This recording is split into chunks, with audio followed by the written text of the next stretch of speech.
A California Classico for the ages, some more tough times for Real Salt Lake, and a potential new home for Michael Bradley. Next on The Daily.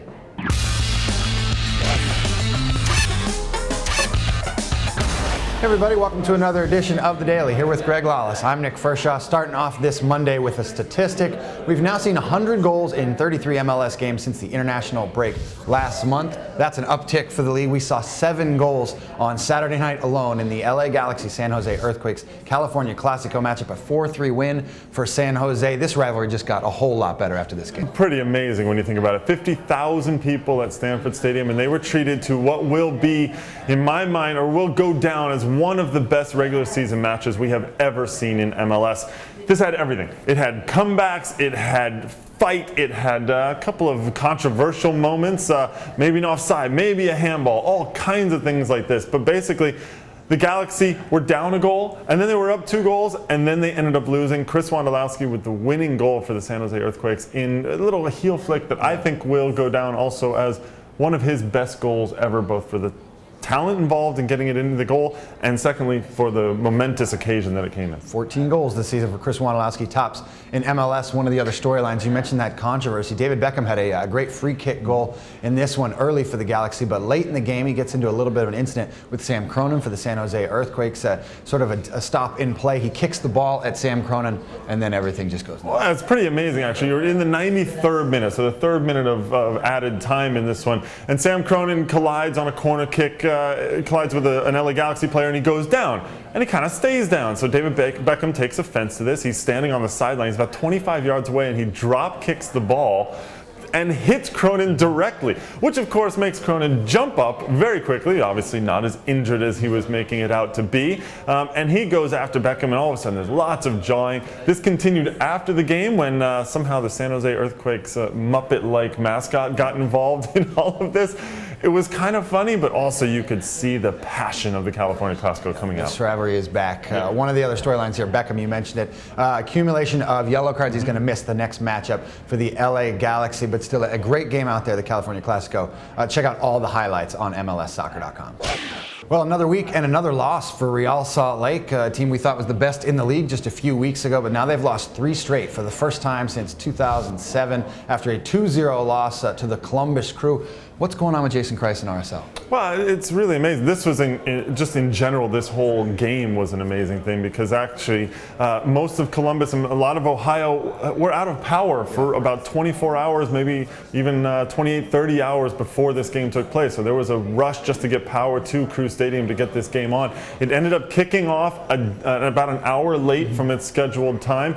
And then RSL just didn't seem to have what they normally bring, which is that steadiness, that composure, creating chances for themselves. And the Columbus Crew getting stronger every week, it seems. Tony Tchani really coming into his own. He got the first goal for them.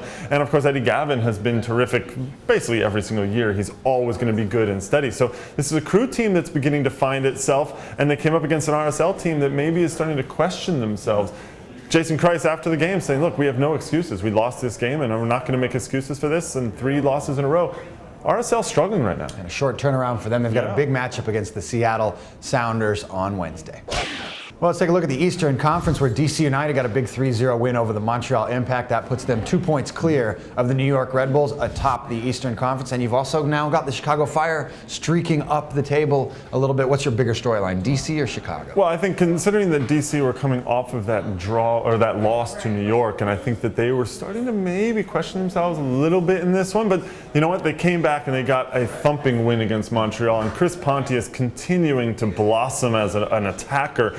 Definitely a forward. There were all those questions about whether he's a midfielder or a forward. I think we all know now Chris Pontius is a forward. And if you haven't seen his goal, this incredible mazy run, he makes the 3 defenders look a little silly in this one and scores a terrific goal.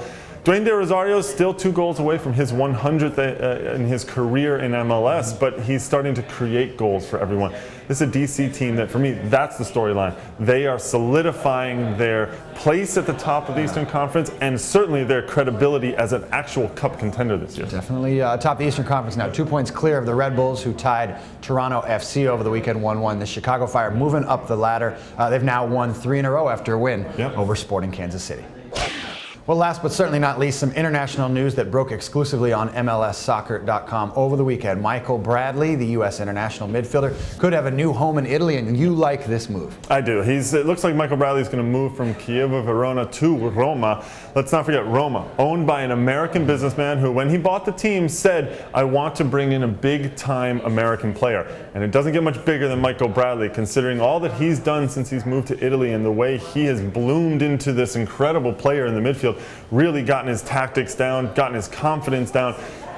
At Roma, he has a chance to compete for the Champions League every single year. He's basically going from a mid-table team to a team that is always going to be contending for the championship in the Serie A and always looking to get into Europe. This is a great move for Michael Bradley. And one of the storylines we heard, actually, AS Roma pounced a little bit early on Michael Bradley because Juventus and Inter Milan, two of the teams out there in Italy, that were after Michael Bradley. That does it for us. A couple more things. You can find Extra Time Radio, the latest edition of the podcast, comes out on Monday on iTunes and Buzzsprout. And Monday is the last day to vote for the MLS All-Star Game. Log on to MLSsoccer.com. Make sure you get your votes in before 5 p.m. Eastern.